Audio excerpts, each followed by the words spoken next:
estar aquí. Adán, muchas gracias por la invitación, y a Josep, es un gusto estar en Nicaragua, un país hermano centroamericano. Y vamos a empezar con la conferencia, que está un poco larga la presentación, que tiene dos partes, y una vez la separo, una parte más coyuntural para tratar de ver el año 2018, pero sí quiero apuntalar un poco la visión de mediano y largo plazo, que es las oportunidades de negocio que tiene Centroamérica. Yo estoy muy de acuerdo con Francisco de que que nosotros tenemos que empezar a ver a Centroamérica como un secreto bien guardado, a contar al resto del mundo. Nosotros somos lo que conocemos en mercados financieros como mercados frontera. Todavía ninguno de nuestros países es mercado emergente. Necesitamos ascender a mercado emergente, porque es como una etiqueta que nos va a permitir recibir más flujos financieros y ser más atractivo para inversión. Pero para lograr eso necesitamos más agresividad de parte de nosotros como empresarios en posicionar marcas, en expandir, en tomar riesgos, y creo yo que es una de las partes que tenemos que hacer, y que si hay oportunidades, por supuesto que sí, y ustedes la van a ver aquí.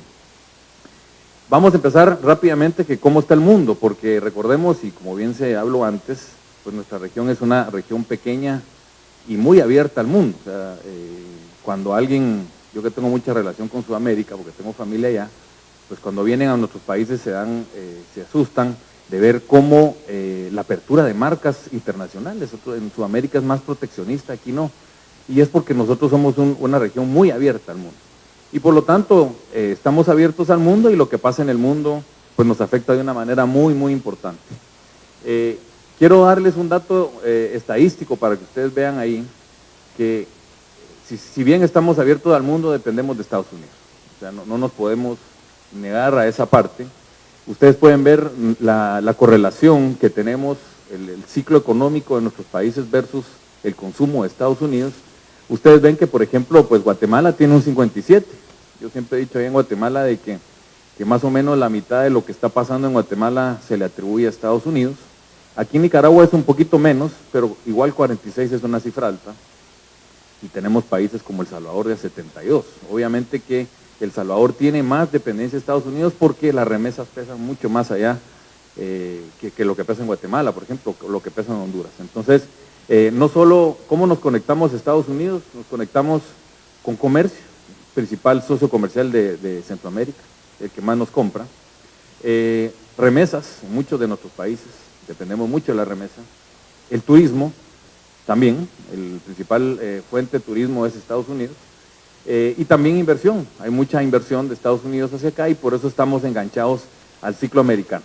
Entonces, hay que ver cómo está el mundo, pero más que ver el mundo es cómo está Estados Unidos. La gráfica que ustedes ven ahí es el PIB mundial. Para el año 2018 el PIB mundial va a llegar a ser de 85 trillones de dólares, de los cuales Estados Unidos pesa 22, o sea 22 trillones, algo así como el 27% de la economía mundial.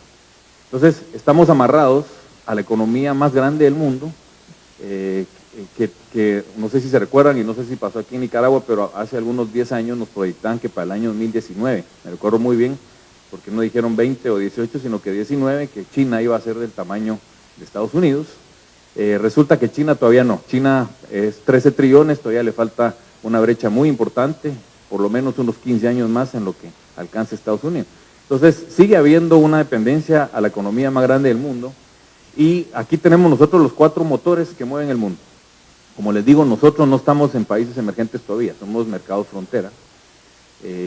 Estamos ahí algunos países de Asia, algunos países de Europa y otros de África en esa categoría de mercados frontera.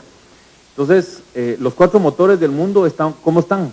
Pues hay buenas noticias, y yo estoy bastante optimista porque Estados Unidos, el motor que pues nos dice cómo nos va a ir a nosotros, está atravesando un cambio estructural positivo. Nosotros en CABI llamamos un cambio estructural cuando algo cambia de un estado anterior a uno posterior, ya sea bueno o malo. En el caso de Estados Unidos está pasando de un crecimiento que más o menos durante los 8 años de Obama se creció a un ritmo entre 1.8 y 2. Nosotros creemos, y ya tenemos datos para poder decir de que creemos que por lo menos los 4 años que va a estar Trump, la economía de Estados Unidos va a crecer un punto más. Estamos esperando un 2.8, 3, 3.2. El presidente Trump dice que él puede crecer a 4 y yo personalmente lo veo difícil, pero con que crezca en vez de 2, 3, nosotros vamos a estar mejor, y esa es una de las razones por las cuales me siento optimista. Lastimosamente no es una noticia local de nuestros países, pero eso es lo que nos toca, y nuestro socio principal pues está pasando por un buen momento. Europa pesa menos para nosotros, los centroamericanos, pero igual tenemos un enganche. Está pasando por un buen momento, pero es porque Estados Unidos lo está jalando. Estados Unidos jala al mundo entero. También está jalando a China y de a poco a los mercados emergentes. Cuando hablemos mercados emergentes, pensemos ahora en Sudamérica y México, que son los países emergentes de nuestro continente. Ellos están pasando por lo que nosotros le llamamos una crisis existencial. ¿Por qué? Porque si ustedes ven las cifras hoy de Sudamérica, el principal socio comercial de Sudamérica es China. Pero como China ya no crece a 14, 12%, sino que crece a 5, 6, pues Sudamérica se metió en una tremenda crisis. Ustedes supieron seguramente Brasil 3 años en recesión. El año pasado, para que ustedes sepan, por ejemplo, para que ustedes comparen un poco la diferencia, y voy a citarlo a Guatemala, que tuvimos un año malo, pues el año pasado, 2017, el mejor país de Sudamérica fue Perú, y creció 2.7. En Guatemala, pues están un poco grises las cosas, la gente está un poco derrotada, y crecimos a 2.9. Nicaragua creció arriba de 4.2, 4.3. Para que ustedes vean la diferencia de estados en los que está metido Sudamérica, que decidió pues enlazarse a China, y el problema es que China hoy no tiene modelo. Se acabó, ellos tienen que cambiar a su modelo de vender, a comprar o ver qué inventan para seguir dándole vueltas. Entonces, si China no regresa a crecer 10%, Sudamérica no va a volver a crecer a 4 o 5%.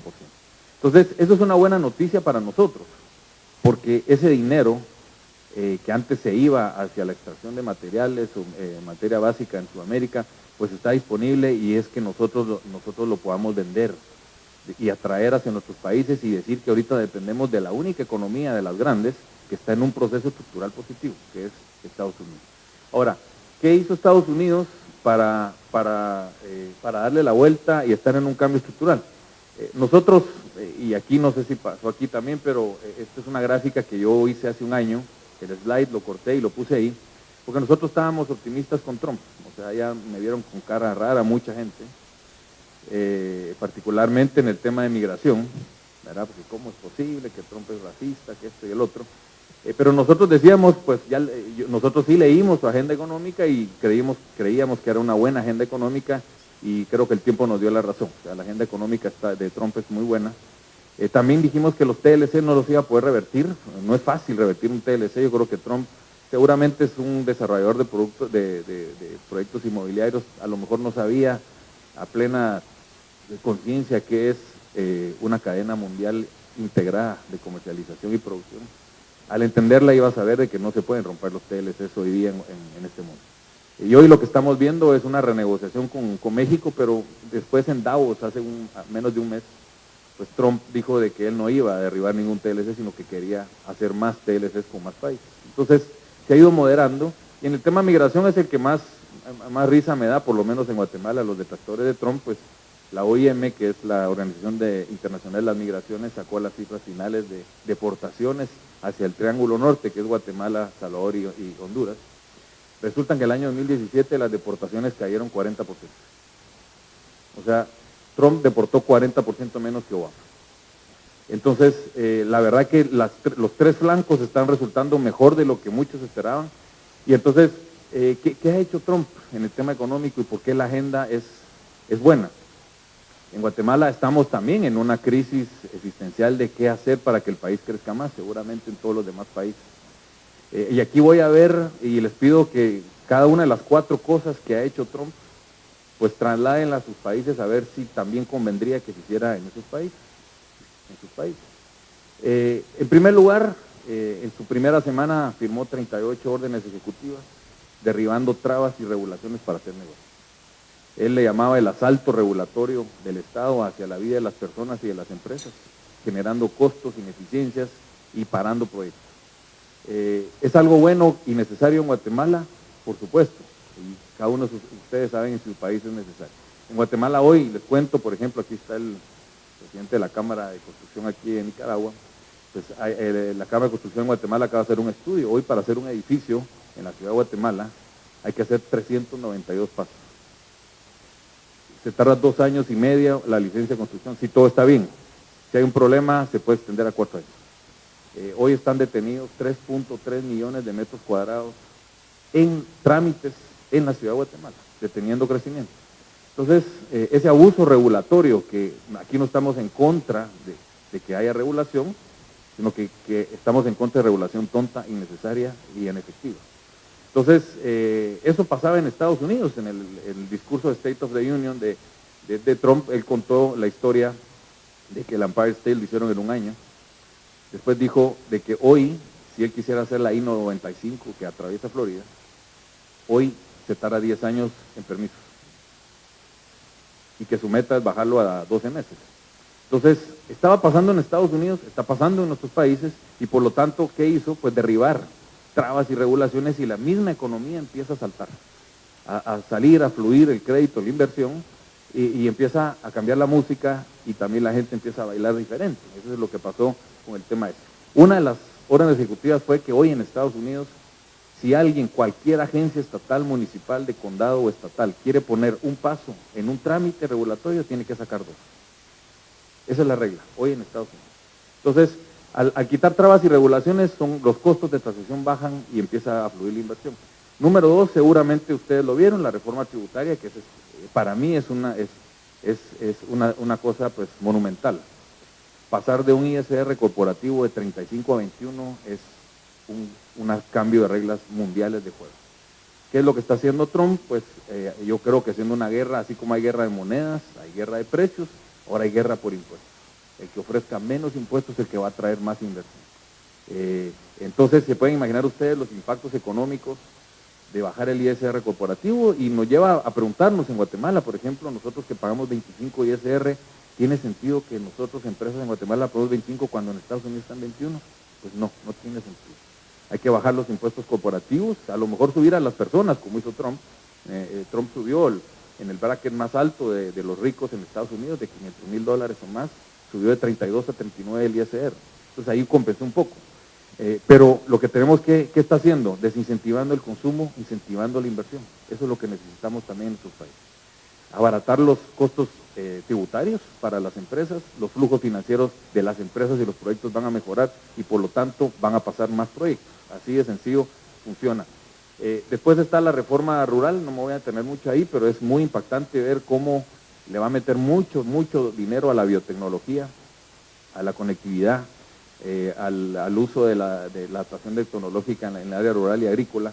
Yo le decía a mis amigos allá en Guatemala de Cámara del Agro que gracias a Dios pues en Estados Unidos no hay clima tropical, porque si no, pues nuestros grandes empresarios del sector agricultor se irían a Estados Unidos con esas nuevas cosas. Una de las que les quitó también fue el impuesto a la herencia, quitó el impuesto a la herencia para el sector agrícola.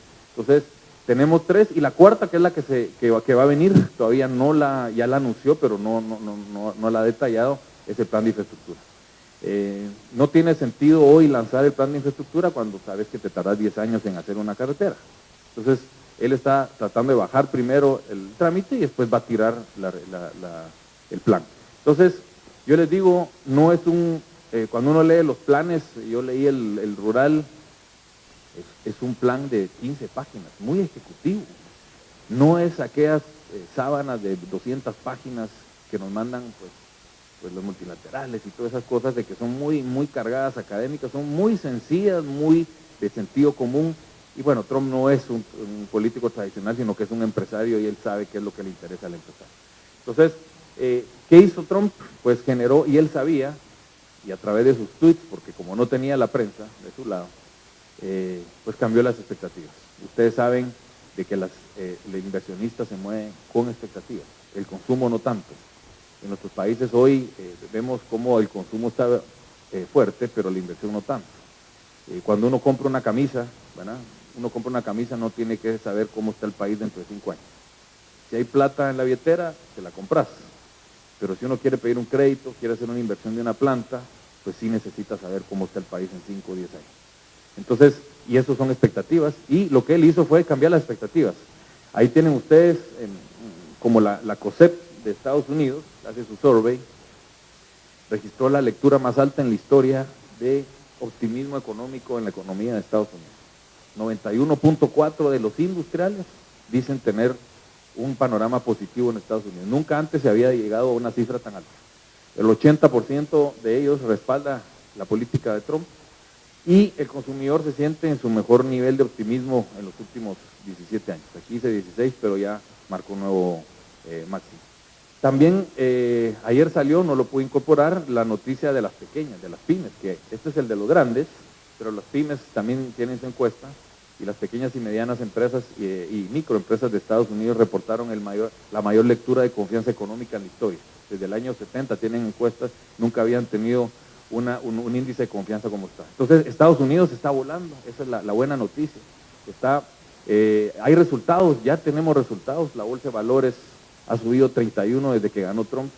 Aquí no está el ajuste de la última semana, pero el ajuste solo de 5%, no rompió ni siquiera la línea que va, de tendencia que va ahí. Y alguien me dice, está en burbuja. Yo les digo que no, porque yo creo que sí hay fundamentos detrás de esta evaluación de las empresas. Cualquiera que trabaja en el área de finanzas, solo con un free cash flow de ISR de 31, de 35 a 21, la empresa vale más. Vale más porque hay más plata libre al inversionista. Entonces, ¿hay fundamentos detrás de las evaluaciones? Sí, sí hay, pero también la actividad económica. Este es un índice que nosotros medimos semanalmente de Estados Unidos. Miren cómo tras cada anuncio es una flecha, cómo iba saltando la economía, y hoy pues Estados Unidos es otro y está creciendo muy fuerte. ¿Cuál es el riesgo de Estados Unidos? El riesgo de Estados Unidos es que esté sobrecalentado. Sobrecalentado es, yo uso el símil del tacómetro del carro. Así como hay carros de que en 8.000 revoluciones tienen zona roja, hay otros carros que son de a 12, otros de a 10. Asumamos que este carro es de a 8, pues lo que está pasando es que Estados Unidos ya está el motor en 9.000 revoluciones. Está muy encima en zona roja y lo que necesita es enfriarse. Necesita enfriar ese motor porque puede generar algún riesgo de echarse el motor. Entonces, ¿cómo lo va a hacer? La Reserva Federal subiendo tasas de interés. Y la verdad que esto ya ni siquiera es un riesgo, ya es una realidad. Es una realidad las noticias de la inflación y cómo se sobrecalienta a través de aumento de salarios, aumento de inflación, y por lo tanto la Reserva Federal tiene que empezar a frenar la economía, y eso ya lo estamos viendo. Yo diría que ya no es un riesgo, sino que es una realidad, porque las tasas de interés están empezando a subir. Ahí tienen ustedes la tasa de 3 meses, que ya está en 1.50, la Reserva Federal está en 1.25, la Libra 6 meses está ya en casi 2%, hace un año estaba en 0.4, o sea, ya se pegó una subida importante, y yo creo que el mercado está esperando que siga subiendo las tasas de interés en dólares. En nuestros países van a subir también, por lo menos las tasas de interés en dólares, y yo diría que también de moneda local. Pero no hay que asustarse, no es por una mala noticia, es por una buena noticia la tasa. Las tasas están subiendo porque hay mayor demanda de crédito mundial, porque la economía de Estados Unidos está creciendo más de la cuenta y hay que enfriarla. Entonces, vamos a regresar al ciclo anterior que teníamos antes de la crisis 2009, que es que las recesiones o desaceleraciones son inducidas por la Reserva Federal para bajarle ritmo al carro que está creciendo mucho. Entonces, Estados Unidos, tenemos que aprender mucho de las políticas del lado de la oferta, como le llamamos nosotros en economía. Rindieron frutos. Estados Unidos, Trump agarra la economía creciendo a 1.2. La expectativa para el primer trimestre del año 2018 es que la economía de Estados Unidos crezca 5.4. Si ese barco, ese buque, se le dio la vuelta de 4 puntos de crecimiento en 9, 10 meses, nuestros países debiéramos de hacerlo más fácilmente. Mucho más fácil que lo que Estados Unidos. Entonces, esa es la lección. Y ahora vamos ya a la región. ¿Cómo está nuestra región? En nuestra historia, nosotros llevamos casi 10 años de existir. Tenemos un índice que se llama Gavi Country Risk Index. Y nosotros, a diferencia de otros que le ponen letras, le ponemos nota, puro colegio, porque es más sencillo ver si va aumentando o bajando la nota. Y 100 es una buena nota, 0 es una mala nota. Y bueno, de primera vista ustedes pueden ver de que nuestros países no ganan. O sea, somos países del tercer mundo. Es un modelo normalizado mundial. Si yo meto Suiza ahí, Suiza tiene una nota de 94. O sea, Entonces, sí, nuestra realidad es países del tercer mundo, pero dentro de nuestra región latinoamericana, porque lo calculamos para todos los países, tenemos una diversidad de notas impresionante, ¿verdad? O sea, desde un Panamá hasta un Venezuela, con una varianza pues, de casi 40 puntos. Pero el punto a lo que nos llama la atención es la región CA6 y RD. Nosotros estamos viendo ya a la República Dominicana como parte de nosotros. Cada vez más el intercambio de inversión, de comercio está generándose con la dominicana, y yo creo que la dominicana, cuando uno vaya, y me ha tocado ir a hacer pues, charlas como estas, es de que ellos están cada vez más integrándose a nosotros, porque en el Caribe no tienen con quién integrarse, no hay economías grandes, entonces, y además hablamos español, y además dependemos de Estados Unidos, entonces es prácticamente lo mismo. Por eso vemos al CA6RD como una región. Pero estamos en Centroamérica, y ustedes, y aquí sí tenemos esta nota nos puede ayudar a discriminar relativamente rápido las cosas. Nunca en los 9 años que habíamos tenido una divergencia tan alta dentro de los mismos países de Centroamérica.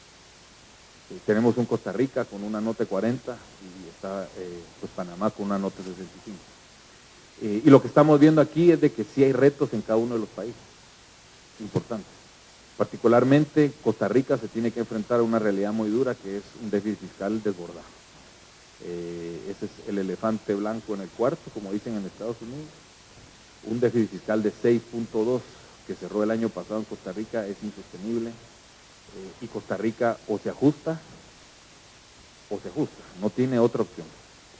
¿Cómo lo va a hacer? Es la gran interrogante.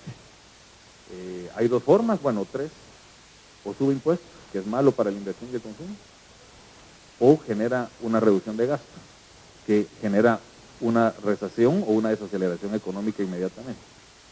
Obviamente que la reducción de gasto duele, pero en 2-3 años, si se ajusta, la economía puede estar andando otra vez. Entonces, Costa Rica es el país que más me preocupa hoy para la coyuntura de los próximos 2 años, principalmente por ese problema fiscal que ya está generando una volatilidad en el tipo de cambio, una volatilidad en las tasas de interés y en la liquidez de la economía.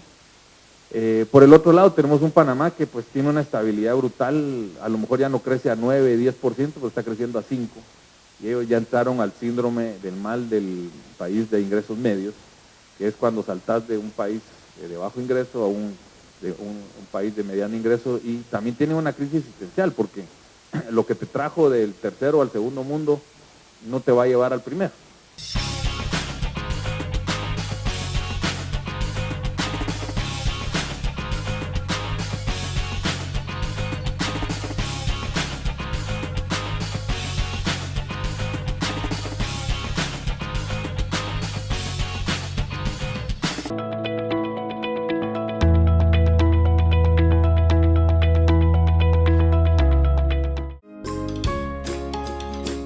AmCham, COSEP, Funides y REN les invitan al panel Mujeres, Gremialidad y Desarrollo, jueves 8 de marzo, 12 del mediodía, Hotel Barceló Managua. Inversión socios de AmCham $25, no socios $30. Feliz Día Internacional de la Mujer. Patrocinan Ser San Antonio, Dechón y Compañía Limitada, Banco Procredit, Crea Comunicaciones, Mi Crédito y Madfree. Todo sigue. Sigue el esfuerzo. Sigue la motivación. Siguen las metas. Sigue el amor. Por la niñez con discapacidad, Teletón sigue. Es por eso que este 2 de marzo, tu apoyo seguirá transformando vidas. Teletón, por tu capacidad de amar.